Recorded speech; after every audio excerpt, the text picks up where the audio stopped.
ኔታንያሁ የ40 ዓመቱ እቅድ ተጀምሯል ሲል ምን ማለቱ ነው? ዓለምን ወደ ታላቁ ማልሐማል ኩብራ የሚወስድ በር እየተከፈተ ይሆን? ወይስ ይህ እቅድ ሆን ተብሎ ቱርክን፣ ሳውዲ አረቢያንና ሌሎች የሱኒ ሀገራትን ወደማያልቅ እሳት ውስጥ ለመክተት የተዘጋጀ ወጥመድ? በሐዲስ የተነገረው የአረብና ፋርስ ጦርነት ትንቢት በዓይናችን ፊት ሊፈጸም ተቃርቧልን?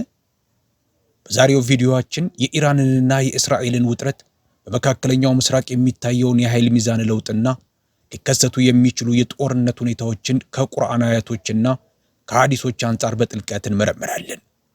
እውነታውን ለመረዳት እስከ መጨረሻው አብራችሁን ቆዩ። ነገር ግን ከመጀመራችን በፊት ለቻናሉ አዲስ ከሆናችሁ ሰብስክራይብ፣ ቪዲዮን ደግሞ ላይክ በማድረግ ለብዙዎች እንዲደርስ አግዙን። ዝግጁ ከሆናችሁ ወደ ዝርዝሩ እንግባ። ዛሬ በመካከለኛው ምስራቅ ምን እየተከናወነ እንዳለ ለመረዳት በመጀመሪያ ዓለምን ማን እየተቆጣጠረ እንደሆነ ማወቅ ያስፈልጋል። በገሃድ የሚታዩት መንግስታት፣ ሰራዊቶችና መሪዎች ቢሆኑም ከመጋረጃው በጀርባ ግን ለዘመናት ዓለምን ከአንድ ማዕከል ለመቅረጽ፣ አብዮቶችን ለማደራጀት፣ ጦርነቶችን ለመንደፍና በፋይናንስ አማካኝነት ስልጣንን ለመቆጣጠር የሚሞክር መዋቅር አለ። በዚህ መዋቅር አናት ላይም ብዙ ጊዜ በሁሉን ተመልካች አይን ወይም ኦል ሲንግ አይ ምልክት የሚወክለው በኢብሊስ ተጽዕኖ ስር ያለ ዓለም አቀፍ የኃይል ማዕከል ይገኛል። ላለፉት 10 ዓመታት ይህ ኃይል የሙስሊሙን ዓለም ቀስ በቀስ ለማዳከም የጎሳ ግጭቶችን፣ የውክልና ጦርነቶችንና የሐሰት አብዮቶችን ሲጠቀም ቆይቷል። አፍጋኒስታን ነደደች፣ ኢራቅ ተከፈለች፣ ሶሪያ የደም ባህር ሆነች፣ ሊቢያ፣ ቦስኒያ፣ የመን፣ አራካን፣ ምስራቅ ቱርኪስታንና ፍልስጤም። ይህ ረጅም ዝርዝር እንደ ጅረት የሚፈስ የአጋጣሚ ውጤት ሳይሆን የታቀደ እቅድ ነው። አሁን ደግሞ ያ እቅድ ወደ ትልቁ ምዕራፍ እየተቃረበ ይመስላል። አላህ በቁርአኑ እንዲህ ይላል፣ እነርሱም አደሙ፣ አላህም አድማቸውን መለሰባቸው፣ እቅዳቸውን አከሸፈው፣ አላህም ከአድመኞች ሁሉ በላጭ ነው ይላል። አልኢምራን ምዕራፍ 3 ቁጥር 54። ኢብሊስና ተከታዮቹ እቅድ ያወጣሉ። ነገር ግን ከአላህ እቅድ የሚያመልጥ ምንም ነገር የለም። በእነዚህ ጨለማ ክስተቶች ውስጥ ይህንን እውነት አለመዘንጋት እውነተኛ ጥበብ ነው። የአላህ መልእክተኛ ነቢዩ ሙሐመድ ሰለላሁ ዐለይሂ ወሰለም እንዲህ ብለዋል፣ ሰዎች ወደ ምግብ ማዕድ እንደሚጠራሩ ሁሉ ብሔሮችም በእናንተ ላይ ለመዝመት የሚጠራሩበት ጊዜ ቅርብ ነው። ሰሃቦቹም በዚያ ቀን ቁጥራችን ጥቂት ስለሆነ ነው ብለው ጠየቁ። እሳቸውም አይደለም፣ በዚያ ቀን ቁጥራችሁ ብዙ ነው። ነገር ግን እናንተ እንደ ጎርፍ አረፋ ደካሞች ናችሁ። አላህም ከጠላቶቻችሁ ልብ ውስጥ እናንተን መፍራትን ያስወግዳል፣ በልባችሁ ውስጥም ወህን ያኖራል አሉ። የአላህ መልእክተኛ ሆይ ወህን ምንድን ነው ተብለው ሲጠየቁ ዱንያን መውደድና ሞትን መጥላት ነው ሲሉ መለሱ። አቡ ዳውድ ዘግበውታል። ዛሬ የዚህን ሐዲስ እውነተኛ ትዕይንት እየኖርን እንገኛለን። የሙስሊሙ ቁጥር በቢሊዮን ቢቆጠርም እርስ በእርሳቸው ይዋጋሉ። በዱንያ ፍቅር ተሞልተዋል። ጠላቶቻቸውም ከእንግዲህ አይፈሯቸውም። በዚህ ክፍፍል መሃል አንድ ትልቅ እሳት እየተቃረበ ነው። በኤፍራጥስ ወንዝ አካባቢ ታላቅ ጦርነት እንደሚቀሰቀስ ቀደም ብሎ ተተንብዮ ነበር። ሐዲሱ እንደሚለው ከኤፍራጥስ ወንዝ ስር የወርቅ ተራራ ወይም ታላቅ ውድ ሀብት ይወጣል። ሰዎችም እኔ ልውሰደው በማለት እርስ በርሳቸው ይተላለቃሉ። በዚህ ጦርነት ውስጥ ከሚሳተፉት 100 ሰዎች ውስጥ 99ኙ ይጠፋሉ። ሙስሊም ዘግበውታል። በዚህ ጦርነት ውስጥ ማንም በእውነት አሸናፊ ሊሆን አይችልም። ምክንያቱም የጦርነቱ ትርፍ ለታላላቅ ኃይሎች፣ ለጦር መሳሪያ ነጋዴዎችና ለፖለቲከኞች ብቻ የሚተርፍ ነው። ንጹሐን ዜጎች እንደ ቆሻሻ ይከመራሉ። የወርቅ ሀብቱን ወይም ጥቅሙን የሚወስዱት ግን ሰዎችን ወደ ጦርነት የገፉት እነዚሁ አካላት ናቸው። የነቢዩ ሰለላሁ ዐለይሂ ወሰለም ማስጠንቀቂያ ግልጽ ነው። በዚያ ጦርነት ውስጥ እንዳትሳተፉ። ቢሆንም ግን ሰዎች ሁልጊዜም ይሳተፋሉ፣ ሁልጊዜም ይጠፋሉ። አሁን የመካከለኛው ምስራቅን ካርታ ብንመለከት በኤፍራጥስ ወንዝ በኩል የሚዘረጋው መስመር ዛሬ ካሉት የጦርነት ቀጠናዎች ጋር በቀጥታ ይገጣጠማል። በሰሜን ሶሪያ ያለው ጦርነት፣ በኢራቅ ያለው ውጥረት፣ የቱርክ፣ የኩርዶች፣ የኢራንና የአሜሪካ እንቅስቃሴዎች ሁሉ የሚያጠነጥኑት በዚሁ ወንዝ ዙሪያ ነው። ይህ ደግሞ ተራ የጂኦፖለቲካዊ ስሌት ብቻ ሳይሆን በመገለጥ ወይም በራእይ የተነገረው የታላቁ ጦርነት መጀመሪያ እንደሆነ ይነገራል። የአላህ መልእክተኛ ነብዩ መሐመድ ሰለላሁ ዐለይሂ ወሰለም እንዲህ ብለዋል። የሰዓቲቱ ወይም የቂያማ መቃረቢያ ምልክቶች አንዱ የአረቦች መፈራረስ መሰባበር ነው። ጠበራኒ። ዛሬ ይህ ሐዲስ ከመቼውም ጊዜ በላይ ግልጽ የሆነ ትርጉም ይዟል። የባህረ ሰላጤው አረቦች በጭቆናና በጅምላ ጭፍጨፋ ጥላ ስር ዝምታን መምረጣቸው ብቻ ሳይሆን ከእስራኤል ጋር ጎን ለጎን ለመጓዝ እየተዘጋጁ ነው። በሶሪያ ለተገፉት አልደረሱም። ከሚዋጉት የየመን ህዝቦች ጋር በቅንነት አልቆሙም። በሊቢያም ሆነ በአዘርባይጃን በጨቋኙ ላይ በጽኑ አልቆሙም። አሁን ደግሞ ሊያጠፋቸው በሚችል የጦርነት አፋፍ ላይ ቆመዋል።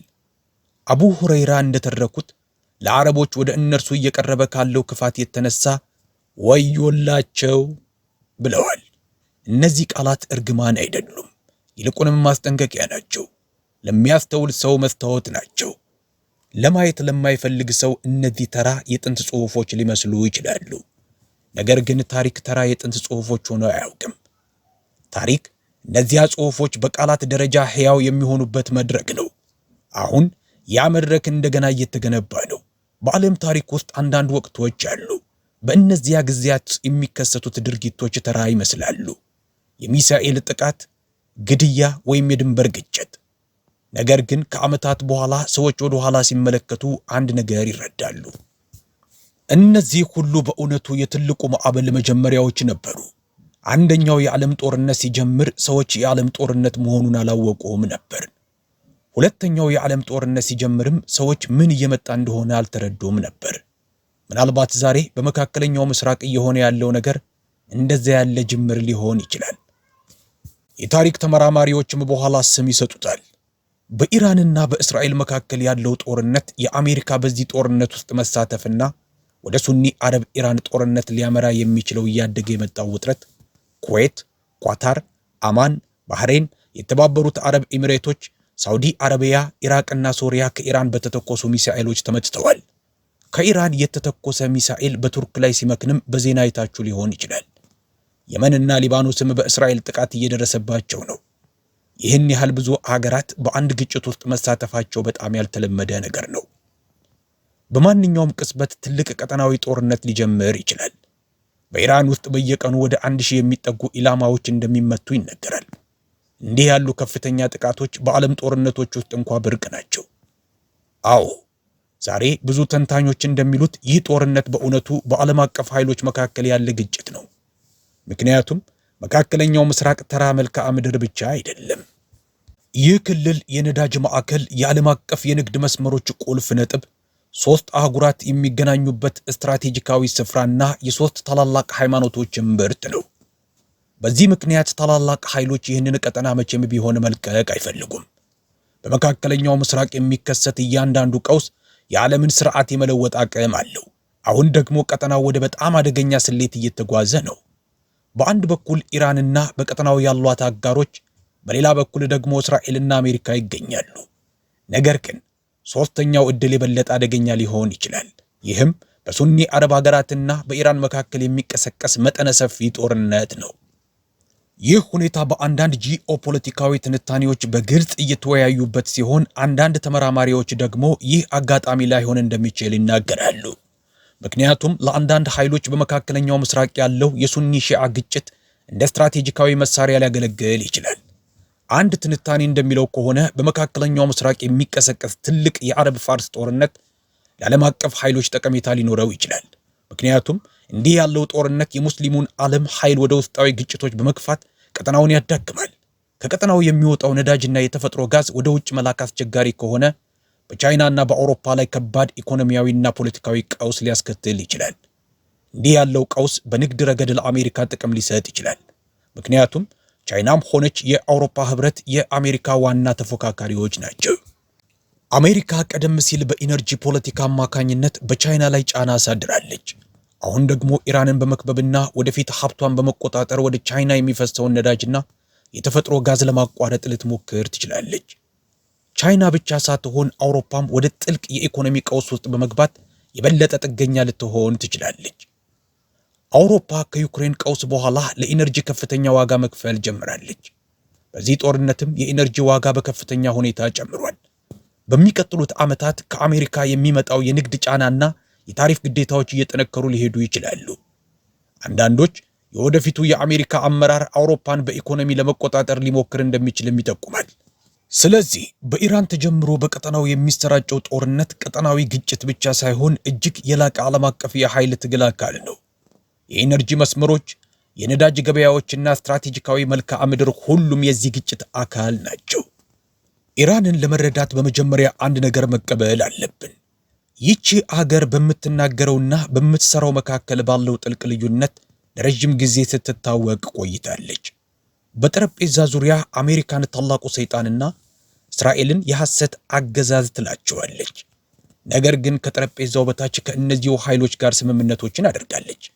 ለጦርነታቸው የሚያመቹ ሁኔታዎችን ፈጥራለች እና በተዘዋዋሪ ጥቅሞቻቸውን በሚያስከብር መልኩ ተንቀሳቅሳለች። ይህ አስተያየት የሱኒ አድሏዊ ውጤት ሳይሆን በታሪካዊ መረጃዎች ላይ የተመሰረተ ነው። እንዲህ አውሮፓውያን አቆጣጠር በ2001 አሜሪካ አፍጋኒስታንን ስታጠቃ ኢራን በተለያዩ መንገዶች ከአሜሪካ ጋር ተባብራለች። የሰሜኑን ጥምረት ኖርዝ አላያንስን የሎጂስቲክስ መስመሮች ደግፋለች፣ የመረጃ ልውውጥ አድርጋለች እና አፍጋኒስታንን መልሶ የመገንባት ውይይቶች ላይ ተሳትፋለች። እንደ አውሮፓውያን አቆጣጠር በ2003 በኢራቅ ወረራ ወቅትም ተመሳሳይ ሁኔታ ታይቷል። አሜሪካ ሳዳም ሁሴንን ስታስወግድ ኢራን በኋላ ላይ በፖለቲካና በሚሊሺያ አውታረ መረቦች አማካኝነት በኢራቅ ውስጥ ተጽዕኖዋን አስፋፍታለች። በሶሪያ ሁኔታው የበለጠ ግልጽ ሆኗል። የአሳድ አገዛዝ በራሱ ህዝብ ላይ ከባድ ቦምቦችን ሲጥል፣ በኢራን የሚደገፉ ሚሊሻዎች በጦርነቱ ውስጥ በጥልቀት ተሳትፈዋል። በዚያ ግጭት ወቅት ብዙ ንጹሃን ዜጎች በተለይም የሱኒ ማህበረሰቦች ለከፋ ግፍ፣ መፈናቀልና ለህይወት መጥፋት ተዳርገዋል። ቀጥሎ ደግሞ የሐማስ ጉዳይ አለ። ኢራን ለዓመታት የመቋቋም ግንባር ወይም አክሲስ ኦፍ ሬዚስተንስ በማለት ለሐማስና ለሌሎች ቡድኖች የጦር መሳሪያ፣ የገንዘብና የፖለቲካ ድጋፍ ስታደርግ ቆይታለች። ነገር ግን የጥቅምት ሰባቱ ቀውስ ሲመጣ ብዙ ታዛቢዎች ሐማስ የእስራኤልን መጠነ ሰፊ ጥቃት ብቻውን እንዲጋፈጥ ተደርጓል ሲሉ ይከራከራሉ። በሶሪያም ቢሆን ኢራን ለአሳድ አገዛዝ ያደረገችው ድጋፍ ጥያቄ ያስነሳል። በዚያ ጦርነት ውስጥ የታየው ግፍ ማሰቃየትን፣ የጅምላ ግድያንና ስፍር ቁጥር የሌላቸው የሰብአዊ መብት ጥሰቶችን ያካተተ ነበር። በእንዲህ አይነት ወንጀሎች ውስጥ የተሳተፈ ወይም የደገፈ ሁሉ በቂያማ ቀን መለኮታዊ ፍርድ እንደሚጠብቀው ጥርጥር የለውም። ይሁን እንጂ ይህ እውነታ አሁን ባለው ግጭት ውስጥ ሁለቱንም ወገኖች እኩል ያደርጋቸዋልን? አይደለም። ምክንያቱም ሁሉም ስህተቶች እኩል አይደሉም። በአንድ በኩል መንግስታቸው ስህተት ቢሰራም ወደ አላህ የሚዞሩ በሚሊዮን የሚቆጠሩ ተራ አማኞች አሉ። በሌላ በኩል ደግሞ በኢንዱስትሪ ደረጃ ጥፋትን የሚያደርሱ፣ ሕፃናት እንዲራቡ የሚያደርጉ፣ ከተማዎችን፣ መስጊዶችን፣ ትምህርት ቤቶችንና ሆስፒታሎችን የሚያፈርሱ ስርዓቶች አሉ። እነዚህን ወገኖች በስነ ምግባር እኩል ናቸው ማለት ትልቅ በደል ነው። አሁን ወደ ዋናው ጥያቄ እንመጣለን። ኢራን ለምን ወደ መፈራረስ እየተጓዘች ትመስላለች? መልሱ የጂኦፖለቲካዊና ጥልቅ የታሪክ ልኬቶች አሉት። ከጂኦፖለቲካ አንጻር አንዳንድ ተንታኞች ኢራን ከጊዜ ወደ ጊዜ በትልልቅ ዓለም አቀፍ ስልቶች ውስጥ እንደ መጫወቻ እየሆነች ነው ይላሉ። ለአሜሪካና ለሌሎች ኃይሎች ትልቅ የአረብ ፋርስ ግጭት የመካከለኛው ምስራቅ ሚዛን ሊቀይር ይችላል። በእንዲህ አይነት ጦርነት የቻይና በቀጠናው ያለው ተጽዕኖ ሊዳከም ይችላል። ኢራን ብትፈርስ ቻይና በቀጠናው ካሏት በጣም አስፈላጊ አጋሮች አንዱን ታጣለች። የባህረ ሰላጤው አገራት በአሜሪካ ላይ ያላቸውን ጥገኝነት ይጨምራሉ። የኢነርጂ ሀብቶች በአዲስ ስትራቴጂካዊ ቁጥጥር ስር ሊወድቁ ይችላሉ። ከዚያም ትኩረቱ ወደ ቻይና ራሷ ሊዞር ይችላል። በዚህ አቅጣጫ የሚወሰዱ እርምጃዎች ቀድሞውኑ እየታዩ ነው። አሜሪካ በባህረ ሰላጤው ቀጠና ከፍተኛ ቁጥር ያለው ወታደርና የመከላከያ ስርዓቶችን አስፍራለች። በአረብ ባህረ ገብ መሬት በሚገኙ ወታደራዊ ካምፖች በ10 ሺዎች የሚቆጠሩ የአሜሪካ ወታደሮች ይገኛሉ። ሳውዲ አረቢያ ለመከላከያ በየዓመቱ በ10 ቢሊዮን የሚቆጠር ዶላር በማውጣት በዓለም ቀዳሚ ከሆኑ አገራት አንዷ ሆናለች። የአየር ኃይሏም በዘመናዊ የአሜሪካ አውሮፕላኖች ተጠናክሯል። በተመሳሳይ ጊዜ በርካታ የኢራን አዛዦች፣ ሳይንቲስቶችና ባለስልጣናት በተቀነባበሩ ኦፕሬሽኖች ተገድለዋል። ባለፉት ዓመታት የኒውክሌር ሳይንቲስቶች ተገድለዋል። ወታደራዊ መሪዎች ተወግደዋል። የኢራኑን ፕሬዝዳንት ራኢሲንና የውጭ ጉዳይ ሚኒስቴሩን የገደለው የሄሊኮፕተር አደጋ እንኳ ብዙ ጥያቄዎችን አስነስቷል። 3 ሄሊኮፕተሮች አብረው እየበረሩ ሳለ የመካከለኛው ብቻ ተራራ ላይ ሲጋጭ፣ ሌሎቹ ግን ያለምንም ችግር ጉዟቸውን ቀጥለዋል። ምንም እንኳን ግልጽ ማስረጃ ባይቀርብም ብዙዎቹ የሴራ ውጤት እንደሆነ ይጠረጥራሉ። ኢራን ለእነዚህ ክስተቶች የምትሰጠው ምላሽ ብዙ ጊዜ የተገደበ ወይም ምሳሌያዊ ነበር። ሚሳኤሎች ወደ ካምፖች አቅራቢያ ይተኮሳሉ እንጂ በቀጥታ አይመቱም። አንዳንዴም ጥቃቱ ከመፈጸሙ በፊት ማስጠንቀቂያ ይሰጣል። አስገራሚ መግለጫዎች ቢሰጡም ምላሾቹ ወደ ሙሉ ጦርነት አላደጉም። ለብዙ ታዛቢዎች ይህ ሁኔታ ጫና የበዛበት፣ ማዕዘን ላይ የተገፉ፣ ሙሉ ምላሽ የመስጠት አቅሙ ወይም ፍላጎቱ የተገደበና ስልታዊ አማራጮች ያለቁበት ሀገር ይመስላል። በቅርቡ ደግሞ ጫናው እየጨመረ ሲሄድ ኢራን ወደ እስራኤል ይዞታዎችና ወደ አሜሪካ የጦር ሰፈሮች ተጨማሪ ሚሳኤሎችን አስወንጭፋለች። እንዲሁም በአረብ ሀገራት ውስጥ የሚገኙ ኢላማዎችን መታለች። ይህ ደግሞ ኢራን ትልቅ ጦርነት ለመቀስቀስ እየሞከረች እንደሆነ እንዲሰማ አድርጓል። ሆኖም ግን እያንዳንዱ ድርጊት በማዕከላዊ መንግስት ሙሉ በሙሉ ቁጥጥር ስር ላይሆን ይችላል። በሰፊው በሚሊሻ መረብ ውስጥ ያሉ አንዳንድ ቡድኖች ራሳቸውን ችለው በመንቀሳቀስ ቀጠናውን ወደ ሰፊ ግጭት እየገፉት ሊሆን ይችላል። አሁን የመገለጥ ወይም የራእይን ቃላትን ተመልከቱ። የአላህ መልእክተኛ ሰለላሁ ዐለይሂ ወሰለም እንዲህ ብለዋል። በቅርቡ አላህ እጆቻችሁን በፋርሶች ሊሞላ ይችላል። ከዚያም ወደማይሸሹ አንበሶች ሊቀይራቸው ይችላል። ከዚያም ተዋጊዎቻችሁን ይገድላሉ፣ ሀብታችሁንም ይወስዳሉ። ኢብኑ ማጃህ። የዚህ ሐዲስ የመጀመሪያው ክፍል በታሪክ ውስጥ በኸሊፋ ዑመር ዘመን ተከስቷል። የሙስሊም ሰራዊት የፋርስ ምድርን ድል አድርጓል። ለዘመናት ሮምን ሲቋቋም የነበረው የሳሳኒያን ኢምፓየር ፈርሷል። ብዙ ፋርሶች እንደ ምርኮኛ ወይም እንደ ሰላም ሰባኪ ወደ ሙስሊሙ ዓለም ገብተዋል። ነገር ግን የሐዲሱ ሁለተኛው ክፍል እስካሁን በግልጽ አልተከሰተም። እሱም አረቦች በፋርሶች የሚሸነፉበትን እጅግ ከባድ ጊዜ ይገልጻል። ነቢዩ ሰለላሁ ዐለይሂ ወሰለም ደግሞ እንዲህ ብለዋል። በእውነቱ ከሰው ልጆች መካከል መጀመሪያ የሚጠፉት አረቦች ናቸው፣ ፋርሶችም ይከተሏቸዋል። አቡ ዳውድ። 2 የጥፋት ደረጃዎች፣ መጀመሪያ አረቦች፣ ቀጥሎም ፋርሶች። አንዳንድ ታዛቢዎች በዚህ ዘገባና ዛሬ እየታየ ባለው ውጥረት መካከል ተመሳሳይነትን ያያሉ። አሁን ደግሞ በአፖካሊፕቲክ ጽሑፎች ውስጥ ለነቢዩ እዝራ የተሰጠውን ሌላ ጥንታዊ ራእይ ተመልከቱ። እንዲህ በሚል አስገራሚ መግለጫ ይጀምራል። ከምስራቅ ምን አይነት አስፈሪ ራእይ ይመጣል? ከአረቢያ የመጡ ድራጎኖች ስፍር ቁጥር በሌላቸው ሰረገሎች ወደፊት ይገሰግሳሉ። ዓለምም በእንቅስቃሴያቸው ድምፅ ትንቀጠቀጣለች። ድራጎኖች የሚበሩና እሳት የሚተፉ ፍጥረታት ናቸው። አንዳንድ ተርጓሚዎች ይህንን የዘመናዊ የአየር ኃይል ምሳሌያዊ መግለጫ አድርገው ያዩታል። ምናልባትም በአሜሪካ ቴክኖሎጂ የታጠቁ የአረብ አገራት የላቁ ተዋጊ ጄቶች ሊሆኑ ይችላሉ። ጽሑፉ የፋርስን ምላሽ በመቀጠል እንዲህ ይላል። እንደ ዱር ርያ የተቆጡ ተዋጊዎች ወደፊት ይሮጣሉ፣ ከፊታቸው ያለውን ምድር ያጠፋሉ። ርያዎቹ ጨካኝ፣ ቁጥጥር የማይደረግባቸውና አውዳሚ ናቸው። አንዳንዶች ይህንን የኢራንን ወታደር አስተሳሰብ ወይም ዶክትሪን ምሳሌ አድርገው ያዩታል።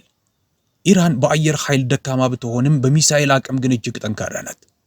በዚህ ትርጓሜ መሰረት የመጀመሪያው የጦርነት ማዕበል በአረቦች የአየር ጥቃት ይጀምራል። ኢራንም በሙሉ በሚሳኤል አቅሟ ምላሽ ትሰጣለች። በኢራቅ፣ በሶሪያ፣ በሊባኖስና በየመን ያሉትን አውታረ መረቦችም ታንቀሳቅሳለች። ዛሬ ኢራቅ የኢራን ተጽዕኖ በጥልቀት ከታየባቸው አካባቢዎች አንዷ ናት። ሶሪያ ለብዙ ዓመታት በኢራን የሚደገፉ ኃይሎችን አስተናግዳለች። በሊባኖስ ሂዝቦላ አለ፣ በየመን ሁቲዎች አሉ፣ በኢራቅ ደግሞ በርካታ ሚሊሻዎች አሉ። ኢራን ይህንን መረብ ለብዙ አስርተ ዓመታት በቀስታ ገንብጣለች። ትልቅ ጦርነት ከተቀሰቀሰ ሁሉንም በአንዴ ሊያነቃቃቸው ይችላል። ውጤቱም አውዳሚ ይሆናል። ከኢራቅ ሜዳዎች እስከ ሶሪያ በረሃዎች ድረስ አብዛኛው ቀጠና በእሳት ሊያያዝ ይችላል።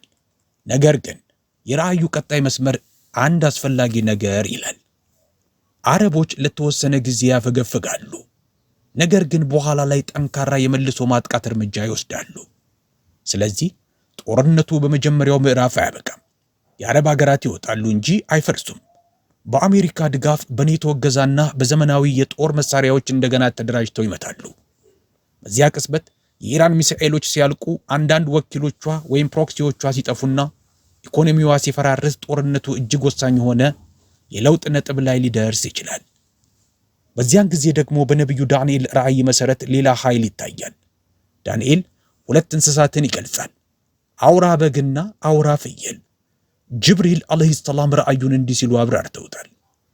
2 ቀንዶች ያሉት አውራ በግ የሜዶንና የፋርስ ነገሥታት ናቸው።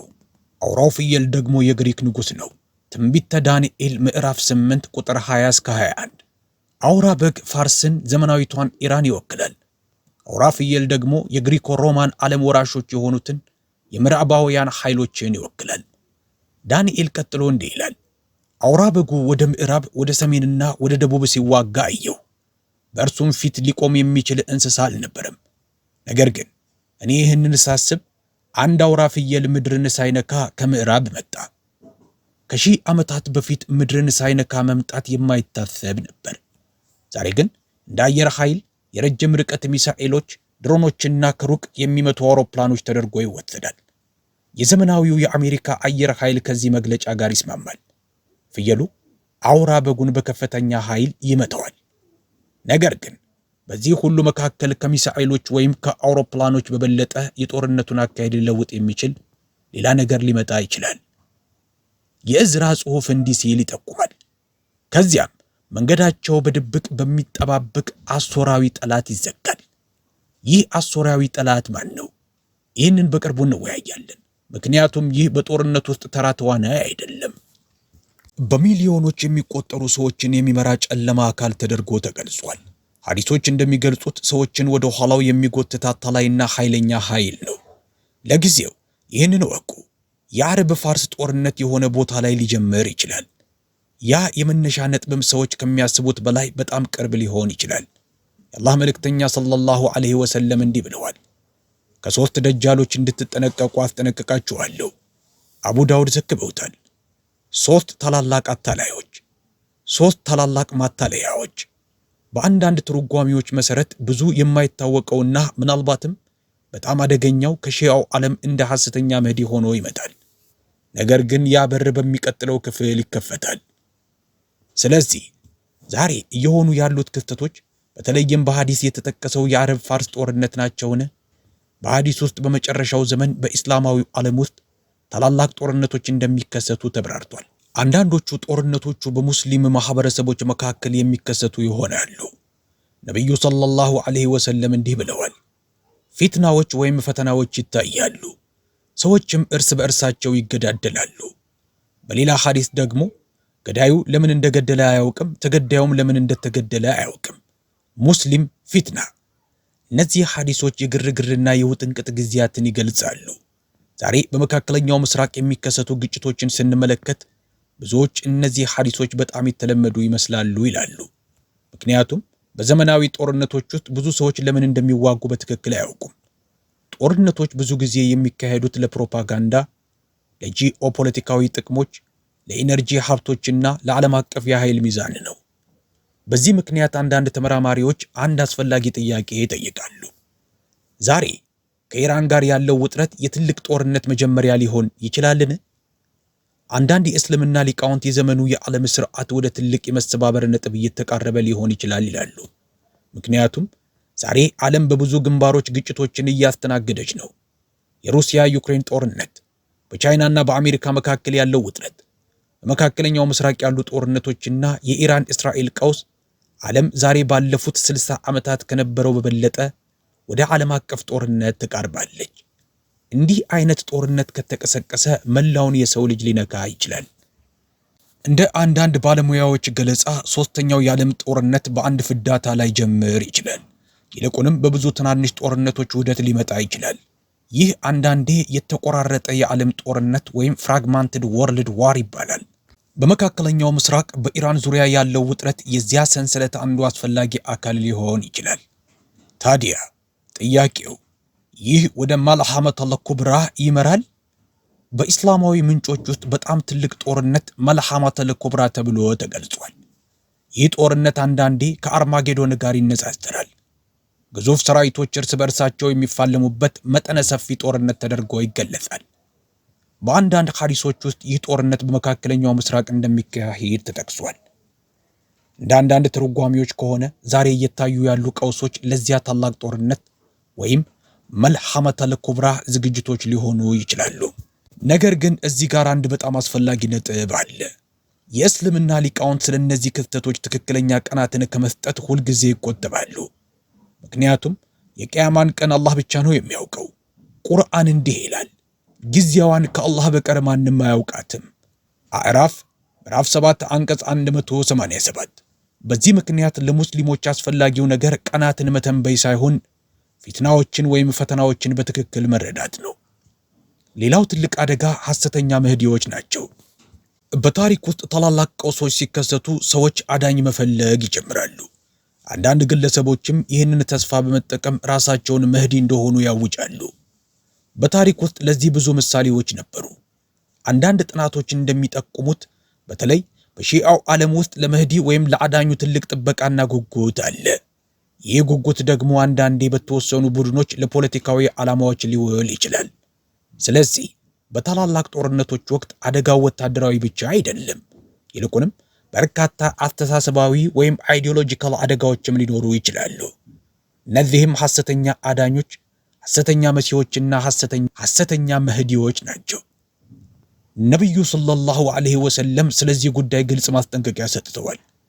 ከኡመቴ ውስጥ 30 ውሸታሞች ይታያሉ፣ እያንዳንዳቸውም ነቢይ ነኝ ይላሉ።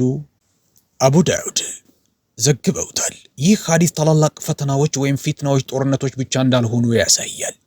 ታዲያ ይህ መልሐመተል ኩብራ ወይም ታላቁ ጦርነት ነውን? በእስላማዊ ምንጮች ውስጥ ከተገለጹት ታላላቅ ጦርነቶች አንዱ መልሐመተል ኩብራ ነው። ይህ ጦርነት በአንዳንድ ሐዲሶች ውስጥ እንዲህ ተገልጿል። ሮማውያኖች አልአማቅ ወይም ዳቢቅ በሚባል ቦታ ላይ ይሰፍራሉ። ሙስሊም ፊትና ላይ።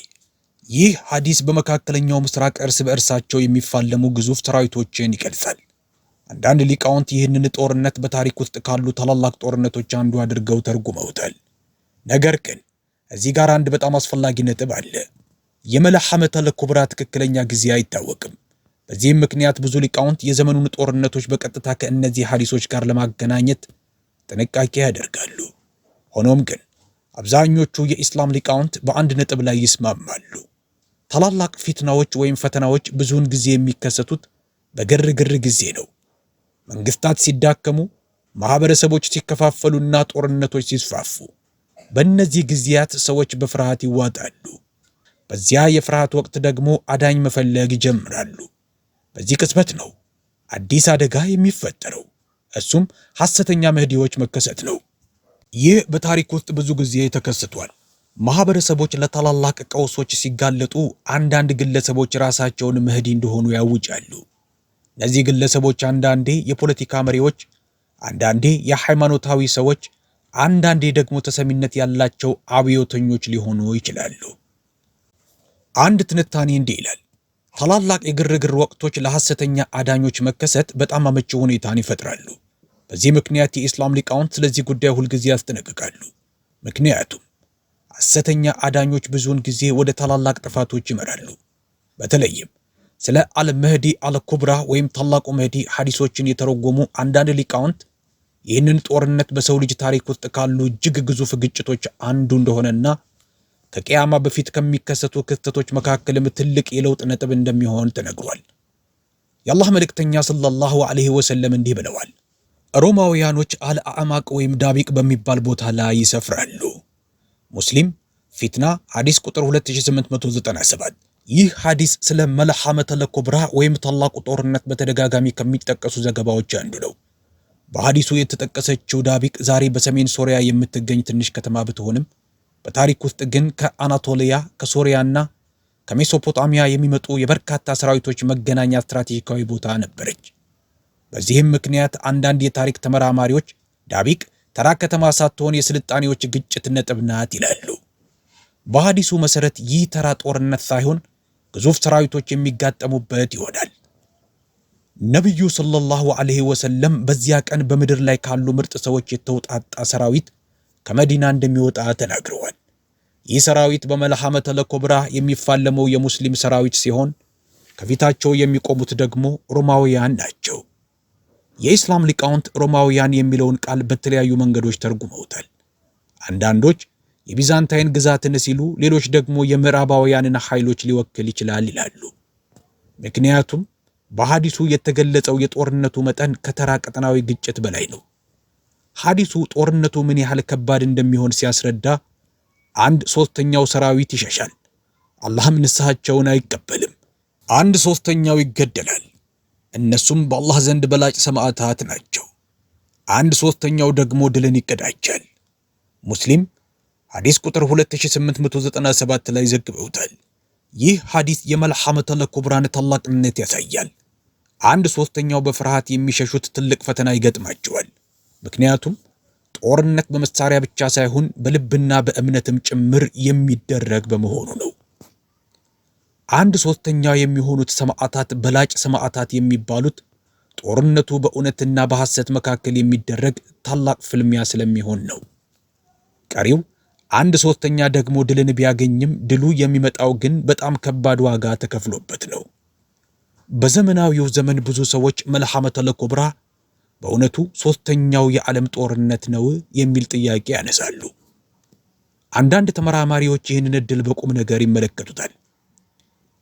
ዛሬ ዓለም ለመጀመሪያ ጊዜ የኒውክሌር መሳሪያዎች፣ አህጉር አቋራጭ ሚሳኤሎችና ግዙፍ ወታደራዊ ጥምረቶች ያሏት በመሆኑ እንዲህ ያለ ጦርነት ከተቀሰቀሰ በአንድ ቀጠና ብቻ አይወሰንም። መላውን ዓለምና የሰውን ልጅ ሊነካ ይችላል። በዚህም ምክንያት መልሐመተል ኩብራ ዓለም አቀፍ ጦርነት ሊሆን ይችላል ብለው የሚያስቡ ተርጓሚዎች አሉ። ሆኖም ሊቃውንት ሐዲሶችን በቀጥታ ከዘመናዊ ክስተቶች ጋር ማገናኘት ሁልጊዜ ትክክል ላይሆን ስለሚችል አሁንም ጥንቃቄ ያደርጋሉ። በሐዲሱ ውስጥ አንድ አስገራሚ ዝርዝር አለ። ከመልሐመተል ኩብራ በፊት በሙስሊሞችና በሮማውያን መካከል ጥምረት ይኖራል። ነቢዩ ሰለላሁ ዐለይሂ ወሰለም እንዲህ ብለዋል፣ ከሮማውያን ጋር አስተማማኝ ሰላም ታደርጋላችሁ፣ ከዚያም እናንተና እነርሱ በጋራ ሆናችሁ አንድን የጋራ ጠላት ትዋጋላችሁ ይላል። አቡ ዳውድ ሐዲስ ቁጥር 4292። ይህ ሐዲስ በሙስሊሞችና በሮማውያን መካከል የሚመሰረተውን ጥምረት ስለሚገልጽ በጣም አስገራሚ ነው። በመጀመሪያ አብረው ይዋጋሉ፣ ከዚያ ግን ይህ ጥምረት ይፈርሳል።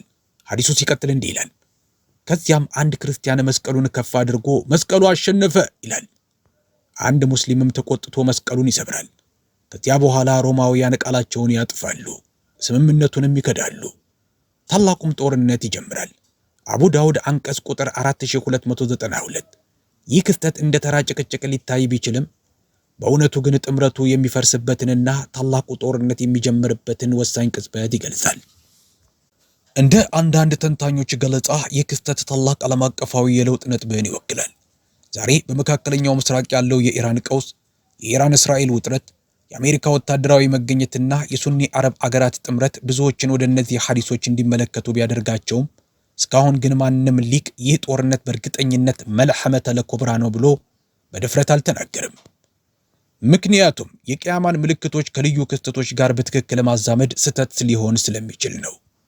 ታዲያ የመህዲን መጠበቅ እንዴት ልንረዳው ይገባል? በኢስላማዊው ዓለም የመህዲ መጠበቅ በተለይ በቀውስ ጊዜያት በጣም ይጠነክራል። ሰዎች ግፍና በደል ሲበዛባቸው ፍትህን የሚያሰፍን መሪ ተስፋ ያደርጋሉ። ይህ ተስፋ በሱኒም ሆነ በሺዓው ዓለም ቢኖርም በሺዓ አስተሳሰብ ግን የመህዲ ጽንሰ ሐሳብ ማዕከላዊ ሚና አለው። መህዲ አንድ ቀን መጥቶ ዓለምን በፍትህ እንደሚሞላ ያምናሉ። አንዳንድ ጥናቶች እንደሚያሳዩት ይህ እምነት በፖለቲካዊ ንቅናቄዎችም ሊጠቅም ይችላል። ምክንያቱም ጠንካራ የመህዲ መጠበቅ ስሜት ማህበረሰቦችን ለማነቃቃት ትልቅ መሳሪያ ሊሆን ይችላል። በዚህም ምክንያት በታሪክ ውስጥ በርካታ የፖለቲካ መሪዎች ይህንን ተስፋ ለጥቅማቸው ተጠቅመውበታል። ብዙ ግለሰቦች ራሳቸውን መህዲ እንደሆኑ አውጀዋል። አንዳንዶች ጥቂት ተከታዮችን ሲያፈሩ፣ ሌሎች ደግሞ ትልልቅ ጦርነቶችን ቀስቅሰዋል። ለምሳሌ በ19ኛው መቶ ክፍለ ዘመን በሱዳን የተነሳው የመህዲ ንቅናቄ ታላቅ አመጽ አስከትሏል። በዘመናዊው ጊዜም እንዲህ አይነት ይገባኛል የሚሉ ሰዎች ታይተዋል። እነዚህ ክስተቶች ብዙውን ጊዜ የሚከሰቱት በታላላቅ ቀውሶች ወቅት ነው። ምክንያቱም በእነዚያ ጊዜያት ሰዎች በቀላሉ ስለሚነኩና ጠንካራ መሪ ስለሚፈልጉ ነው።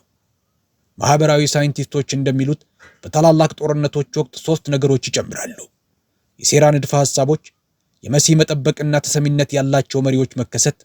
እነዚህ 3 አካላት ሲቀላቀሉ አንድ መሪ ብቅ ብሎ ራሱን አዳኝ አድርጎ ይሰይማል። ሰዎችም መከተል ይጀምራሉ። አንዳንድ ትንታኔዎች እንደሚጠቁሙት ታላላቅ ዓለም አቀፋዊ ቀውሶች ለሐሰተኛ አዳኞች መከሰት በጣም አመቺ ሁኔታን ይፈጥራሉ። በተለይ ስለዚህ ጉዳይ ሊቃውንቱ ያስጠነቅቃሉ። ምክንያቱም ከታላላቅ ጦርነቶች በፊት የእምነት ጦርነቶች ይቀድማሉ። እውነተኛው መህዲ እንዴት ሊታወቅ ይችላል?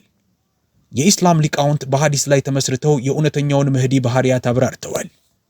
በእነዚህ መግለጫዎች መሰረት መህዲ ከነቢዩ ሰለላሁ ዐለይሂ ወሰለም የዝርያ መስመር የሚወለድ ስሙ መሐመድ የሚባልና ዓለምን በፍትህ የሚሞላ ነው። ነገር ግን ከሁሉ በላይ አስፈላጊው ባህሪው የሚከተለው ነው። መህዲ እኔ መህዲ ነኝ ብሎ አይናገርም። የኢስላም ሊቃውንት ይህንን ነጥብ በጽኑ ያሳስባሉ። ምክንያቱም ሐሰተኛ መህዲዎች ብዙውን ጊዜ ይህንን ጥያቄ በግልጽ ያቀርባሉ። የእውነተኛው መህዲ አጀማመር ግን የተለየ ነው። በዚህም ምክንያት ሊቃውንቱ ሙስሊሞች እያንዳንዱን አዳኝ ነኝ ባይ ጥያቄ እንዳያምኑ ያስጠነቅቃሉ። ኢራንና የመህዲ ፖለቲካ። በዘመናዊው የመካከለኛው ምስራቅ ፖለቲካ ውስጥ የመህዲ ጽንሰ ሐሳብ በፖለቲካ ንግግሮች ውስጥ በተደጋጋሚ ይታያል። አንዳንድ አስተሳሰቦች የመህዲ መምጣት መፋጠን አለበት ይላሉ። ሌሎች ደግሞ ታላላቅ ጦርነቶች ለመህዲ መምጣት መንገድ ያመቻቻሉ ብለው ያምናሉ። እንዲህ አይነት ሐሳቦች በቀውስ ጊዜ በስፋት ይሰማሉ። ምክንያቱም ጦርነትና ግርግር የሰዎችን ሃይማኖታዊ ተስፋ ስለሚያጠናክሩ ነው። ሆኖም ብዙ ሊቃውንት እነዚህን ፖለቲካዊ ትርጓሜዎች በጥንቃቄ ይመለከቷቸዋል። ምክንያቱም መህዲ የሚመጣው አላህ በወሰነው ጊዜ እንጂ ሰዎች በራሳቸው እቅድ ሊያፋጥኑት አይችሉም። ከእሳቸው መምጣት በፊት ጦርነቶች፣ የፖለቲካ ቀውሶችና የማህበረሰቦች መከፋፈል እንደሚከሰቱ ተገልጿል። ዛሬ በዓለም ላይ የሚታዩት ክስተቶች ከዚህ ሂደት ጋር ተመሳሳይነት ቢኖራቸውም በታሪክ ውስጥ ብዙዎች የራሳቸው ዘመን የመጨረሻው ሰዓት መጀመሪያ ብለው ስላሰቡና ስላልተሳካ ሊቃውንቱ በእርግጠኝነት ከመናገር ይቆጠባሉ። ታላላቅ ጦርነቶች ከተማዎችን ብቻ ሳይሆን የሰዎችን አእምሮም ይለውጣሉ። ፍርሃት ሲጨምር ግልጽ በሆነ መንገድ ማሰብ ይከብዳል። በዚያ ቅጽበት ደግሞ ሐሰተኛ መሪዎች ይከሰታሉ። ስለሆነም የኢስላም ሊቃውንት የሚከተለውን ምክር ይሰጣሉ። በፊትና ወይም በፈተና ጊዜ ታገሱ። የሰማችሁትን ሁሉ አትመኑና ሃይማኖታዊ ጉዳዮችን አስተማማኝ ሊቃውንትን አማክሩ። ምክንያቱም ታላላቅ ፈተናዎች ብዙውን ጊዜ እውነት በሚመስሉ ውሸቶች ይጀምራሉ። እያንዳንዱ ታላቅ ጦርነት ሁለት ገጽታ አለው። አንደኛው የሚታየው ገጽታ ታንኮች፣ አውሮፕላኖች፣ ነዳጅ፣ ድንበሮች፣ ገንዘብና ፖለቲካዊ ስሌቶች ሲሆኑ ሁለተኛው ደግሞ የማይታየው ገጽታ ነው። በታሪክ ውስጥ ትልልቅ ውጊያዎች የተሸነፉት በዚያ በማይታየው ወገን ነው። ዛሬ በመካከለኛው ምስራቅ ያለውን ሁኔታ ለመረዳት ካርታውን ማየት ብቻ በቂ አይደለም። እውነተኛው ትግል እየተካሄደ ያለው በጣም ጥልቅ በሆነ ደረጃ ነው። በዚያ ደረጃ ደግሞ በጣም ታጋሹና የረጅም ጊዜ ተጫዋች ኢብሊስ ነው። ኢብሊስ የማይቸኩል ብቸኛ ተጫዋች ነው። ለዘመናት የሚቆዩ ዕቅዶችን ያወጣል። አንድን ቁራጭ ቦታ ለማስቀመጥ 10 ዓመታትን ሊጠብቅ ይችላል። ትልልቅ ዕቅዶቹም ብዙውን ጊዜ ንጹሕ በሚመስሉ በሮች ይጀምራሉ። አላህ በቁርአኑ እንዲህ ይላል፣ ሰይጣን ድህነትን ያስፈራራችኋል፣ በመጥፎ ነገርም ያዝዛችኋል። አላህ ግን ከእርሱ የሆነን ምህረትና ትርፍን ቃል ይገባላችኋል። አላህም ችሮታው ሰፊ አዋቂ ነው። ሱራ በቀራህ ምዕራፍ 2 በአንቀጽ 268 ላይ ተጠቅሷል። የሰይጣን ስልት ቀላል ግን እጅግ ውጤታማ ነው። ሰዎችን በቀስታ ወደ ጦርነት መግፋት መጀመሪያ ለመግባባትን ይሰራል፣ ከዚያ ወገንተኝነትን፣ ከዚያም ግጭትን ይፈጥራል። በመቀጠልም ያለፈውን ታሪክ ያስታውሳል። እነሱ ምን እንዳደረጓችሁ እዩ፣ በአባቶቻችሁ ላይ ምን እንደፈጸሙ ተመልከቱ በማለት ደረጃ በደረጃ ቁጣንና ቅያሜን ይመግባል። በመጨረሻም በታቀደ መንገድ ሰዎችን ወደ ጥፋት ይመራል። በመካከለኛው ምስራቅ ይህ ሂደት ለዘመናት ሲካሄድ ቆይቷል። አሁን ግን የመጨረሻው ምዕራፍ እየቀረበ ይመስላል። ይህንን ምዕራፍ ለመረዳት የኢብሊስን ትልቁን ኢንቨስትመንት ማወቅ አለብን። እሱም የመዝሃብ ወይም የአንጃ ግጭት ነው። ለምንድን ነው ዓለም አቀፍ ኃይሎች በተለይም አሜሪካ ከሱኒ ሺአ ግጭት የሚጠቀሙት? መልሱ ቀላል ነው። የዓለም አቀፍ የኃይል መዋቅሮችን ሊገዳደር የሚችለው ብቸኛው ቀጠና የኢስላሙ ዓለም ነው። የዚህ ቀጠና ኃይል በሙሉ በውስጣዊ ጦርነቶች ላይ ከባከነ ያ ትልቅ አቅም ወደ እውነተኛ ጥንካሬ ሊቀየር አይችልም። በዚህም እስራኤል የበለጠ ደህንነት ይሰማታል፣ ሀብቶች ይባክናሉ፣ እናም የሙስሊሙ ዓለም ራሱን በራሱ ያዳክማል። ታዲያ እንደ ሱኒ ሙስሊሞች አቋማችን ምን ሊሆን ይገባል? በአንድ በኩል እስራኤል አለች፣ በሌላ በኩል ደግሞ ኢራን። ሱኒ ሙስሊሞች ከኢራን ጋር ከባድ ሃይማኖታዊና የፖለቲካ ልዩነቶች እንዳሏቸው ምንም ጥርጥር የለውም። በዚህም ምክንያት አንዳንድ ሰዎች በኢንተርኔትና በውይይቶች ላይ ኢራንና እስራኤል እኩል መጥፎ ናቸው ይላሉ። ሌሎች ደግሞ ገለልተኛ መሆን አለብን ይላሉ። ሌሎች ደግሞ ከዚህም በላይ ይሄዳሉ።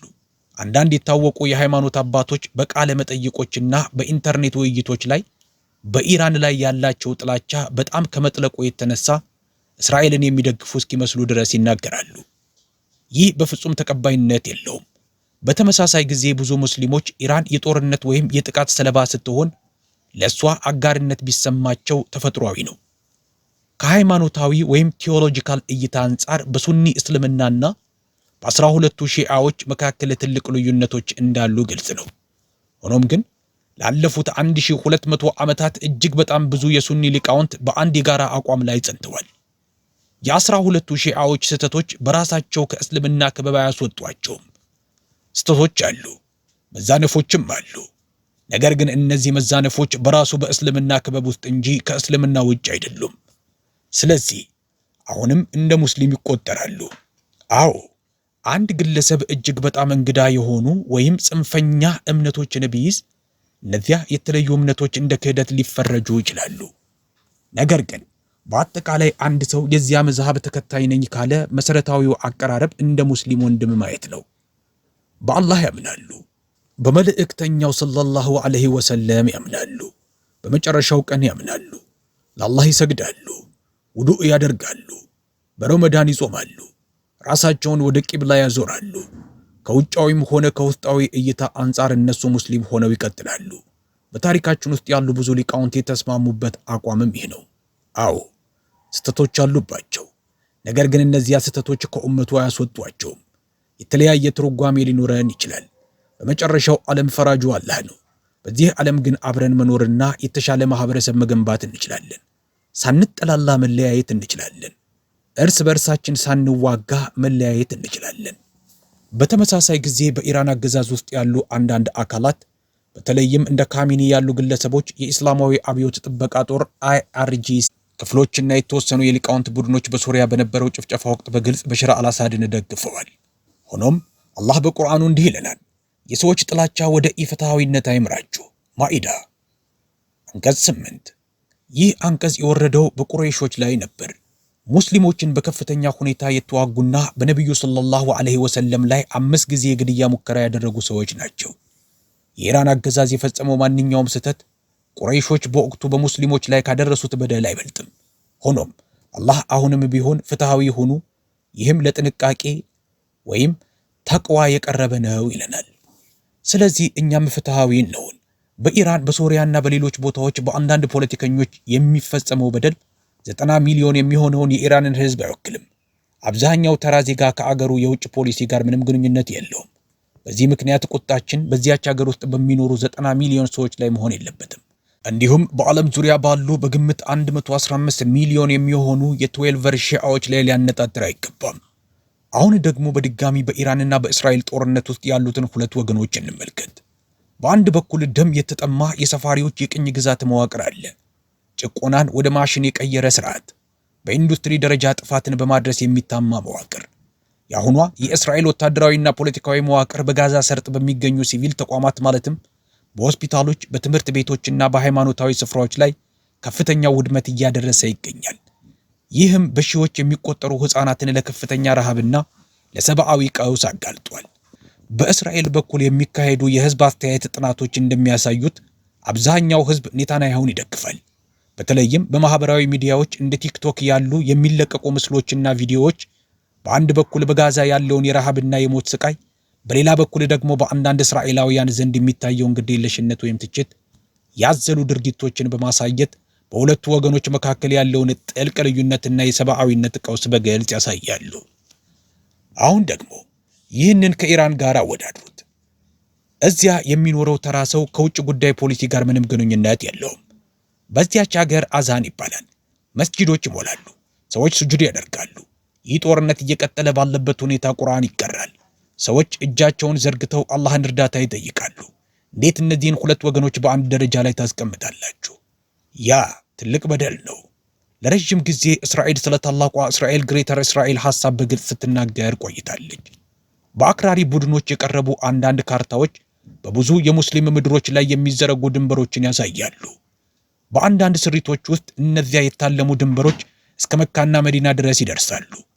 እናንተም በዘር በመዛሃብ ቁጣ ታወራችሁ ሁለቱ ወገኖች አንድ ናቸው ብላችሁ ማሰብ ትጀምራላችሁ። አይደሉም። እነሱ አንድ አይደሉም።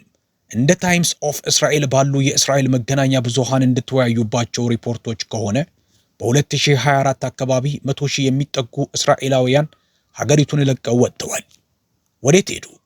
ብዙዎቹ መጀመሪያ ወደ መጡባቸው ሀገራት ተመልሰዋል። የኢራን ሚሳኤሎች መውደቅ ከጀመሩባቸው ካለፉት 2 ሳምንታት ወዲህ ደግሞ በ10 ሺዎች የሚቆጠሩ እስራኤላውያን ለመውጣት ወደ አውሮፕላን ማረፊያዎች ተሽቀዳድመዋል። በቴል አቪቭ ረጅም ሰልፎችን የሚያሳዩ ቪዲዮዎች ያሉ ሰዎች ተሰልፈው ቤተሰቦቻቸው መጀመሪያ ወደ መጡባቸው ሀገራት እየተመለሱ ነው። አሁን ደግሞ ይህንን በጋዛ ካሉ ወንድሞቻችንና እህቶቻችን ጋር አወዳድሩት።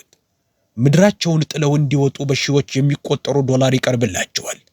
እነሱ ግን አይ በፍጹም አንወጣም ይላሉ።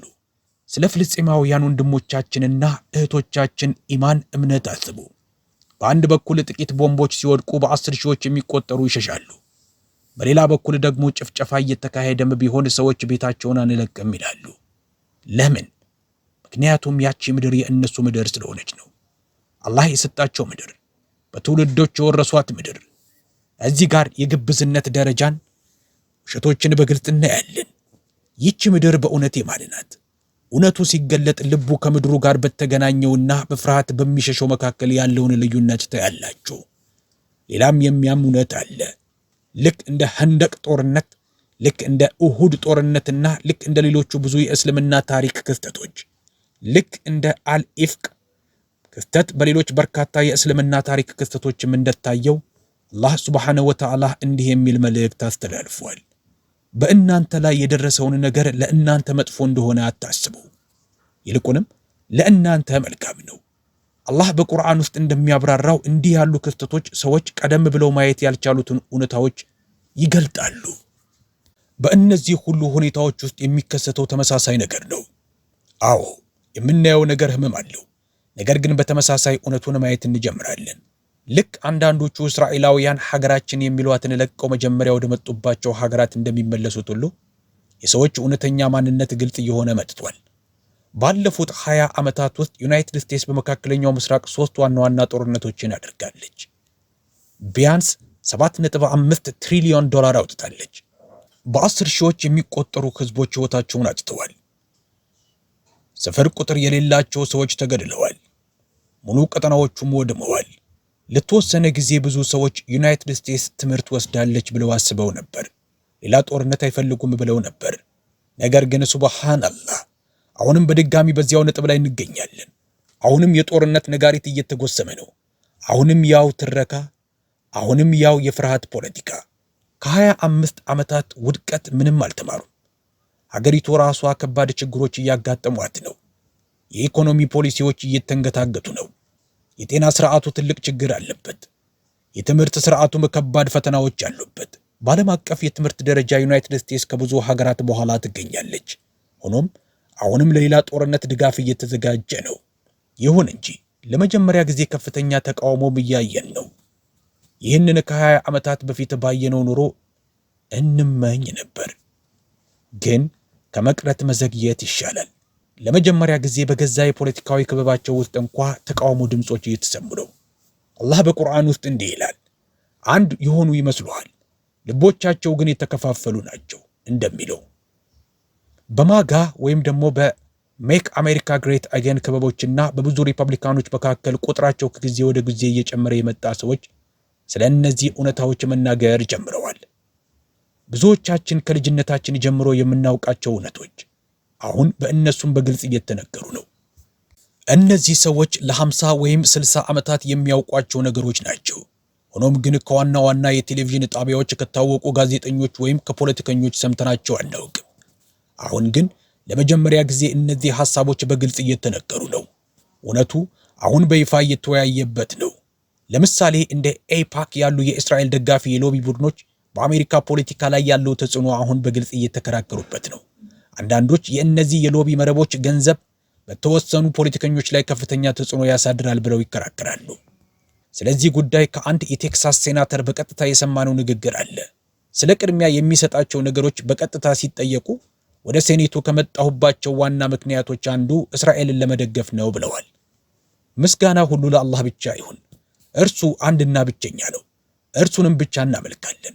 እርዳታንም ከእርሱ ብቻ እንፈልጋለን።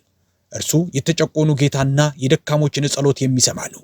ከዚህ በኋላ አንድ ጠቃሚ ነገር መናገር እፈልጋለሁ።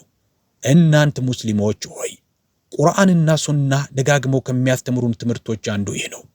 በዓለም ላይ ምንም ቢከሰት ሁኔታው ምንም ያህል አስቸጋሪ ቢሆን መጀመሪያ የራሳችንን ተቅዋ ወይም አላህን መፍራትና በዙሪያችን ባለው ተጽዕኖ ማረፍ የምንችልበትን ክበብ ማስተካከል አለብን። ስለ ዓለም አቀፍ ፖለቲካ ማውራት አስፈላጊ ነው። ወቅታዊ ሁኔታዎችን መተንተን አስፈላጊ ነው። በፖለቲካዊ ለውጦች ላይ አስተያየት መስጠት አስፈላጊ ነው። ነገር ግን ወደ ተግባር ሲመጣ ከሁሉ በላይ አስፈላጊው ነገር ከአላህ ሱብሓነሁ ወተዓላ ጋር ያለንን ግላዊ ግንኙነት ማስተካከል ነው። ከዚያ በመቀጠል በዙሪያችን ያለው ተጽዕኖ የማሳደር አቅማችን ይመጣል። ቤተሰቦቻችን፣ ጓደኞቻችን፣ ማህበረሰቦቻችን፣ ጎረቤቶቻችን፣ የሥራ ባልደረቦቻችን። አላህ ስለ እነዚህ ነገሮች ይጠይቀናል። ስለዚህ አንዳንዶች እንደሚሳሳቱት ስህተት አንሳሳት። ያወራሉ። ነገር ግን ወደ አምልኮ ሲመጣ፣ ወደ ሰላት ሲመጣ፣ ወደ ሃይማኖታዊ ኃላፊነቶች ሲመጣ ማድረግ ያለባቸውን አያደርጉም። የሃይማኖታችን እውነታ በአንድ ሐሳብ ሊጠቃለል ይችላል። በዓለም አቀፍ ደረጃ እናስባለን፣ በአካባቢያዊ ደረጃ ግን እንተገብራለን። ቲንክ ግሎባሊ አክት ሎካሊ። አዎ አስተሳሰባችን ዓለም አቀፋዊ ቢሆንም ተግባራችን ግን እዚሁ በቅርባችን ካለው ይጀምራል። ስለዚህ በጣም አስፈላጊው ነገር ከአላህ ጋር ያለን ግላዊ ግንኙነት ነው። በተለይም በፈተና በጭንቀትና በመከራ ጊዜ አላህን የምናመልክበትን ሁኔታ እንድንጨምር ታዘናል። ዱዓችንን ማብዛት አለብን። ሰላታችንን ማብዛት አለብን። ልባችን ጥንካሬ ያስፈልገዋል። ነፍሳችንን መታደስ አለባት። ስለዚህ የመጀመሪያው ነጥብ ይህ ነው። በእነዚህ ፈተናዎች ወቅት አላህን የምታመልኩበትን ሁኔታ ጨምሩ። ሁለተኛ ነጥብ፣ ተስፋ አትቁረጡ። ወደ ተስፋ መቁረጥ ውስጥ አትውደቁ። ሁልጊዜም ተስፋችሁ የለመለመ ይሁን። ከአይሁድ ጦርነት በኋላ አማኞች በስሜት በተረበሹ ጊዜ አላህ በቁርአን ውስጥ እንዲህ ብሏል፣ አትዘኑም። አማኞች ከሆናችሁ እናንተ የበላዮች ናችሁ። ቁርአን ምዕራፍ 3 በአንቀጽ 139 ላይ። አመለካከታችን እንዲህ ሊሆን ይገባል። ነገሩን በረጅም ጊዜ እይታ ተመልከቱት። ምናልባት ነገ ጠዋት ድልን ላናይ እንችላለን። ምናልባት የፍልስጤም ነፃ መውጣት በእኛ የህይወት ዘመን ላይ ይከሰት ይችላል። ኢንሻአላህ እናያለን። ነገር ግን ላይሆንም ይችላል። ምናልባት በምድር ላይ ሙሉ ሰላም ሲሰፍን በህይወት ኖረን ላናይ እንችላለን። እኛ ግዴታ ግን መጣርና ውጤቱን ለአላህ መተው ነው። በጎ አስቡ፣ ተስፋ አትቁረጡ። በመጨረሻም ለራሴም ለእናንተም አንድ ጠቃሚ ነገር ማስታወስ ፈልጋለሁ። አላህ በማንኛውም ነፍስ ላይ ከአቅሟ በላይ ሸክም አይጭንም። ስለሌላው ሰው ሁሉ ተጠያቂ አትሆኑም። ተጠያቂ የምትሆነው ስለ ራስህና በዙሪያ ስላለው ክበብ ብቻ ነው። አዎ ዛሬ በዓለም ላይ የሚሆነውን ማየት ያማል። ዓለም ወደ ታላቅ ትርምስ እያመራች ይመስላል። ነገር ግን አላህ ስለመላው ዓለም አይጠይቀንም። አላህ የሚጠይቀን ዘመዶችን እንዴት አስተናገድክ፣ ጓደኞችን እንዴት ያስክ፣ በዙሪያ ያሉትን ሰዎች እንዴት አያሃቸው፣ ያሳደርከው ተጽዕኖስ ምን ነበር ብሎ ነው። ስለዚህ ያሳደርከው ተጽዕኖ ትንሽም ቢሆንም እንኳ ያንን ተመልከት። በዚያ ክበብ ውስጥ ቤተሰብህ፣ ጓደኞችህ፣ ማህበረሰብህ፣ ልጆችህ እንዴት መልካም ነገር ማድረግ እንደምትችል አስብ። ይህ ያንተ ሜዳ ነው። እዚያ የምታደርገውን መልካም ነገር አታቅልለው። ምክንያቱም እያንዳንዳችን በራሳችን በትንሿ ቦታ መልካም ነገር ካደረግን እነዚያ ቦታዎች ተሰባስበው ኡማውን ማህበረሰቡን ይመሰርታሉ። እኛ የምንችለውን ካደረግን ደግሞ አላህ ሱብሓነሁ ወተዓላ ማናችንም ብቻችንን ላናሳካው የማንችለውን ነገር በጋራ ያሳካልናል።